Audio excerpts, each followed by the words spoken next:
नमस्ते दोस्तों, आशा है आप सब स्वस्थ और बहुत अच्छे होंगे। इस वीडियो में हम कुछ नया सीखेंगे। मेरी राय में सच्चा इम्तहान किसी को असीमित दौलत देकर यह देखना है कि वह इसके साथ क्या करता है। जो दौलत सृजनात्मक उपयोगी काम में संलग्न होने का प्रोत्साहन हटा देती है, वह ऐसा करने वाले लोगों के लिए शाप है।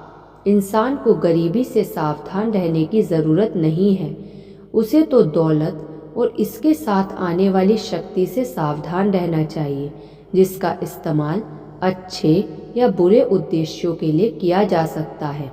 मैं इसे बहुत सौभाग्य की बात मानता हूँ कि मैं गरीबी में पैदा हुआ और मेरे ज़्यादा परिपक्व वर्ष दौलतमंद लोगों के करीब गुजरे। इस तरह मुझे इन दो बहुत अलग अलग स्थितियों के प्रभाव का अच्छा अनुभव है। मैं जानता हूँ कि जीवन की सामान्य आवश्यकताओं के बारे में मुझे बहुत गौर से खुद पर निगाह करने की ज़रूरत नहीं होगी, लेकिन अगर मैं भारी दौलत हासिल कर लूँ तो मेरे लिए देखना अनिवार्य होगा कि कहीं यह अपने साथियों की सेवा करने की इच्छा को ख़त्म ना कर दे। मेरे अनुभव ने मुझे सिखाया है कि मानव मन की सहायता से इंसान कोई भी संभव चीज हासिल कर सकता है।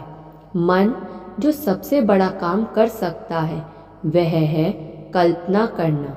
तथाकथित जीनियस सिर्फ एक ऐसा इंसान है जिसे कल्पना के जरिए कोई निश्चित तस्वीर बना ली है और फिर उस तस्वीर को कार्य के जरिए वास्तविकता में बदल दिया है। पिछले 36 वर्षों के दौरान मैंने यह सब और इससे भी अधिक सीखा है, लेकिन जो सबसे बड़ी चीज़ मैंने सीखी है वह वही पुरानी सच्चाई है जो दार्शनिक हमें युगों युगों से बताते चले आ रहे हैं। खुशी मालिकाना हक वाली संपत्ति से नहीं, बल्कि उपयोगी सेवा करने में मिलती है। यह एक ऐसा सत्य है जिसकी कद्र हम अनुभव करने के बाद ही कर सकते हैं। कई तरीकों से मुझे उससे ज़्यादा खुशी मिल सकती है जितनी इस समय अपनी पत्रिका के संपादन कार्य से मिलती है, लेकिन सच कहूँ तो मुझे उनका पता नहीं चला है, ना ही मुझे उम्मीद है। वर्तमान से ज़्यादा खुशी मुझे एक ही तरीके से मिल सकती है जब मैं प्रसन्नता और उत्साह वाली कोई बुक पढ़ता हूँ। मुझे यकीन है कि मेरे जीवन का सबसे सुखद पल कुछ समय पहले आया जब मैं डलास टेक्सास के एक स्टोर में छुटपुट सामान खरीद रहा था। मेरी सेवा करने वाला युवक थोड़ा मिलनसार, बातूनी विचारक किस्म का था। उसने मुझे बताया कि स्टोर में क्या चल रहा है, एक तरह की पर्दे के पीछे की यात्रा कराई और अंत में कहा कि स्टोर के मैनेजर ने उस दिन अपने कर्मचारियों को गोल्डन रूल साइकोलॉजी क्लब और मेरी पत्रिका की सदस्यता देने का वादा करके खुश कर दिया था।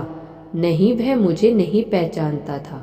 इससे स्वाभाविक रूप से मेरी दिलचस्पी जाग गई। इसलिए मैंने उससे पूछा कि ये नेपोलियन हिल कौन था जिसके बारे में वह बात कर रहा था। उसने अजीब भाव से मुझे देखा और जवाब दिया, आपके कहने का मतलब है कि आपने नेपोलियन हिल के बारे में कभी नहीं सुना। मैंने स्वीकार किया कि नाम सुना हुआ लगता है, लेकिन मैंने उस युवक से पूछा कि आखिर ऐसा क्या था जिसकी वजह से स्टोर मैनेजर अपने हर कर्मचारी को मेरी पत्रिका की 1 वर्ष की सदस्यता दे रहा था। वह बोला, क्योंकि इसके 1 महीने के अंक ने हमारे सबसे चिड़चिड़े व्यक्ति को इस स्टोर के सबसे अच्छे कर्मचारी में बदल दिया है। और मेरे बॉस ने कहा कि अगर यह पत्रिका इतना परिवर्तन ला सकती है तो इसे हम सबको पढ़ना चाहिए। उस युवक से मैंने खुशी खुशी हाथ मिलाया और बताया कि मैं कौन हूँ। मेरी खुशी का कारण मेरा अहंकार नहीं था। मेरी खुशी का कारण तो यह था कि उसकी बात मेरे दिल को छू गई थी। यह बात हर इंसान के दिल को छू जाती है जब उसे पता चलता है कि उसके काम से दूसरों को खुशी मिल रही है। इस तरह की खुशी स्वार्थ की आम मानवीय प्रवृत्ति को बदल देती है और पाश्विक बोध के बजाय इंसानी अंतःप्रज्ञा को विकसित करने में मदद करती है। मैंने हमेशा कहा है कि लोगों को आत्मविश्वास विकसित करना चाहिए और उन्हें खुद का अच्छा विज्ञापन होना चाहिए। मैं साबित करने जा रहा हूँ कि मैं जो बोलता हूँ उस पर अमल करता हूँ। क्या इसमें कोई हैरानी की बात है कि आपका संपादक खुश है? ऐसे लोग हैं जिनके पास 36 वर्ष के अनुभव के बदले में दिखाने के लिए मुझसे बहुत ज़्यादा सांसारिक दौलत होगी, लेकिन मुझे उन सबको यह चुनौती देने में कोई भय नहीं है कि मेरे पास अपने काम के फलस्वरूप खुशी का ज़्यादा बड़ा खजाना है।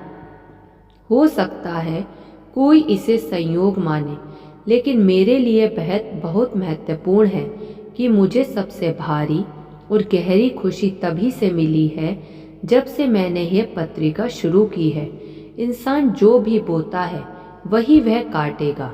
हाँ, और यह दमदार दर्शन है जो हमेशा काम करता है। मेरे अनुभव ने इसे निर्णायक रूप से साबित किया है। लगभग 15 साल पहले पहली बार जब मेरे मन में किसी पत्रिका का स्वामी और संपादक बनने का विचार आया तो मैं हर बुरी चीज की धज्जियां उड़ाना चाहता था। किस्मत के देवताओं ने शायद इसलिए उस वक्त मुझे पत्रिका शुरू नहीं करने दी होगी, क्योंकि मेरी सीखी हर बात उपयुक्त उद्धरण में बताए गए दर्शन की पूरी तरह पुष्टि करती है।